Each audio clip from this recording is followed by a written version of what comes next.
حدیث ہوتا ہے. میں 2 سال پہلے بھی گیا تھا، آج پھر گیا ہوں. انہوں نے کہا استاد جی ہم نے آخری حدیث آپ ہی سے پڑھنی. میں نے کہا ٹھیک ہے، میں پھر جا رہا ہوں. اب وہ سب کون ہے؟ شافعی، میں کون ہوں؟ حنفی. ہمارے کوئی اختلاف نہیں ہو رہا.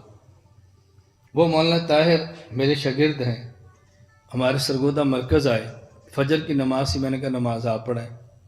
وہ رفع دین بھی کر رہے ہیں، آمین اوچی بھی کہہ رہے ہیں، بسم اللہ جہرن بھی پڑھ رہے ہیں.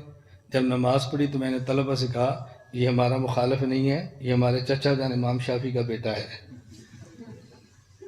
اس کی آمین رفع دین پر ہمیں کوئی تکلیف نہیں ہو رہی. آخر فرق کیا ہے کہ ہم اس کو برداشت کر رہے ہیں، ان کی برداشت نہیں کر رہے. کیوں؟ ہم صرف سنتے ہیں نا. میرا واسطہ پڑتا ہے. میں ابھی 20 دن 18 دن عمان گزار کر آیا ہوں.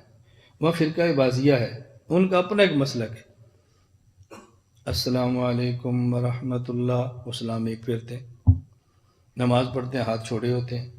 ظہر اصل میں سورۃ فاتحہ پڑھتے ہیں، ساتھ اور کوئی صورت پڑھتے ہی نہیں ہے، ضم صورت ہی نہیں ہے. کچھ اور بھی مسائل ہیں.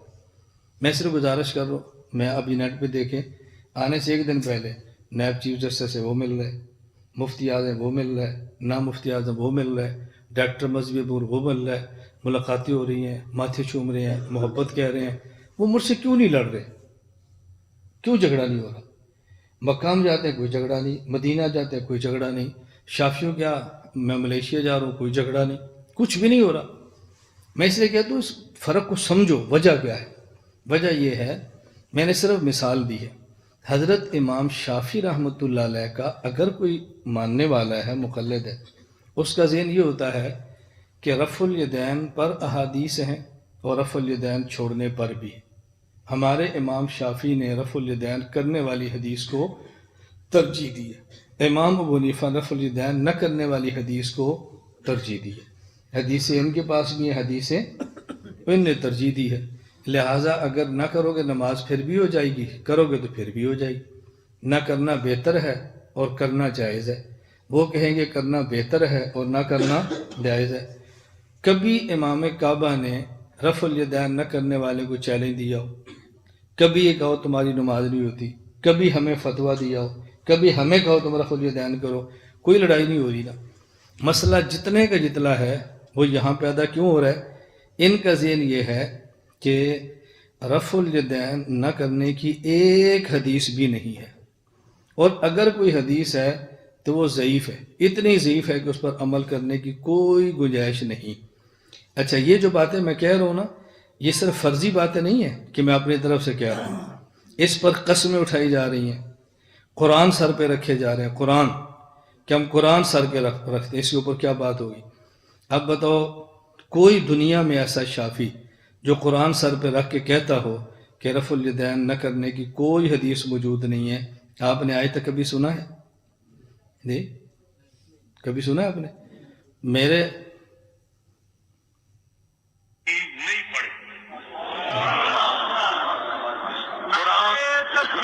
سن لو مسئلہ کے حق اہل حدیث قرآن دے دے مجھے، چلی جاؤ خود سائڈ پہ وہ لیا قرآن دو مجھے.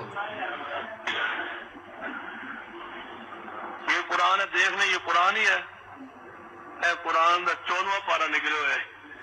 یہ قرآن پاک ہے، میرے ہاتھ میں بریلویوں کا قرآن ہے، چڑابیاں ہے. سارا نے سانجے ہی ہے نا، میرے ہاتھ میں قرآن پاک ہے.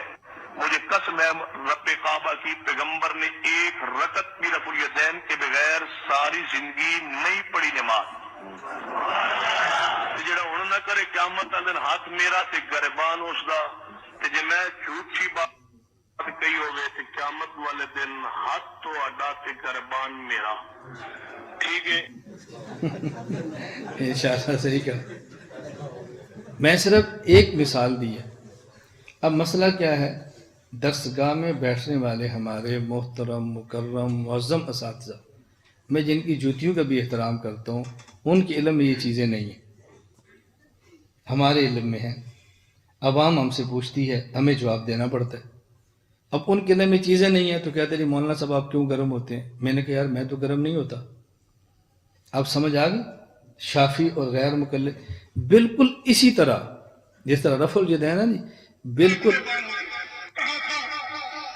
کہ نماز ظہر کی ہو، نماز فجر کی ہو، نماز عصر کی ہو، نماز مغرب کی ہو، نماز عشاء کی ہو، عیدین کی نماز ہو اور نماز جنازہ ہو، سنت ہو، نوافل ہو، امام کے پیچھے ہو، میں اس قرآن کو اٹھا کے کہتا ہوں جو امام کے پیچھے سورۃ فاتحہ نہیں پڑھتا اس سچی کتاب کو اٹھا کے کہتا ہوں اس کی نماز نہیں ہے۔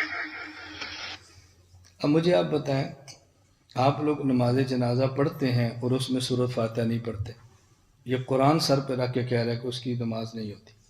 ہمارے آباء و اجداد تو گئے نا، نہیں میں ہنسا نہیں رہا، دیکھو اب ہمیں بتانا پڑے گا نا، جب ہمیں لوگ یہ کلپ دیتے ہیں کہ مولانا صاحب قرآن سر پہ رکھ کے کہہ رہے ہیں کہ جو جنازے میں فاتحہ نہیں پڑھتا اس کی نماز جنازہ نہیں ہوئی، مولانا صاحب ہم کیا کریں؟ میں کہتا ہوں یہ بھی ٹھیک ہے، اختلاف نہیں ہونا چاہیے، اب کیا بنے گا؟ بھئی آپ کے علم یہ کلپ نہیں ہے، آپ کے علم یہ تقریریں نہیں ہیں، آپ کا رابطہ عوام سے نہیں ہے۔ میں جس طرح ملکوں میں جاتا ہوں، اس طرح شہروں میں جاتا ہوں، اسی طرح قصبوں اور چھوٹے چھوٹے دیہاتوں میں جاتا ہوں، تو ہماری مجبوری ہے۔ اب بجائے اس کے کہ آپ ہم سے پوچھ لیتے کہ تجھے کیا تکلیف ہے، ہم سے نہیں پوچھیں گے، الٹا مخالفت کریں گے، آپ مولانا گمن کے پاس جاتے ہو پڑھنے کے لیے، اس کو تو پتہ ہی نہیں۔ دیکھو امام شافعی کرتے ہو کس بحث کے اندر پڑا ہوا ہے۔ میں نے صرف بڑی مختصر سی بات یہ کہہ رہا ہوں کہ ایک ہے مسئلہ مجتہد کا، وہی مسئلہ غیر مقلد کا ہے، دونوں کی بنیاد میں کتنا فرق ہے۔ جس طرح دو طالب علم کلاس میں سوئے نا، ان دونوں کی نیند میں فرق ہے، استاذ ایک کو ڈانٹ رہے دوسرے کو کچھ نہیں کہہ رہا۔ اسی طرح ایک رفع الیدین غیر مقلد کا ہے اور ایک مقلد کا ہے، دونوں میں یہی فرق ہے۔ اب یہ جملہ میں کہتا نا تو شاید آپ کو غصہ آتا، یہ جملہ رئیس المناظرین حجت اللہ فی الارض مولانا محمد امین اکاڑوی رحمۃ اللہ علیہ فرمایا کرتے تھے، جن کے درس کا تسلسل آج آپ کے جامعہ میں چل رہا ہے نا، یہاں حضرت آیا کرتے تھے، اب میں آ رہا ہوں۔ حضرت فرماتے تھے کہ تم لوگ سمجھتے نہیں ہو، وہ خود کو نبی کے مقام پہ سمجھتا ہے، تم اس کو امام شافعی کے مقام پہ بٹھا دیتے ہو۔ وہ نبی کے مقام پہ خود کو سمجھتا ہے، کیا معنی؟ اگر آپ نے رفع الیدین نہیں کیا تو وہ کہے گا نماز نہیں ہوتی نہیں، اس کے علاوہ کوئی حدیث ہی نہیں ہے، وہ ایسے بات کر رہا ہے جیسے نبی کر رہا ہوتا ہے۔ اور جب میں بات کرتا تو حضرت فرماتے آپ اس کو امام شافعی کا رتبہ دے دیتے ہو، یہ رفع الیدین کرتے ہیں تو کیا وہ امام شافعی بھی تو کرتے تھے؟ تم نے امام شافعی سمجھا ہوا ہے، اس نے خود کو نبی سمجھا ہوا ہے۔ اب حضرت کا جملہ بہت سخت اگلا، وہ میں لفظ بھی نقل نہیں کرتا، فرماتے یہ ہیں کیا؟ میں صرف موٹی سی گزارش کر رہا ہوں کہ ایک مسئلہ مجتہد کا ہوگا، وہی مسئلہ غیر مجتہد غیر مقلد کا ہوگا، لیکن دونوں مسئلوں میں زمین و آسمان کا فرق ہے۔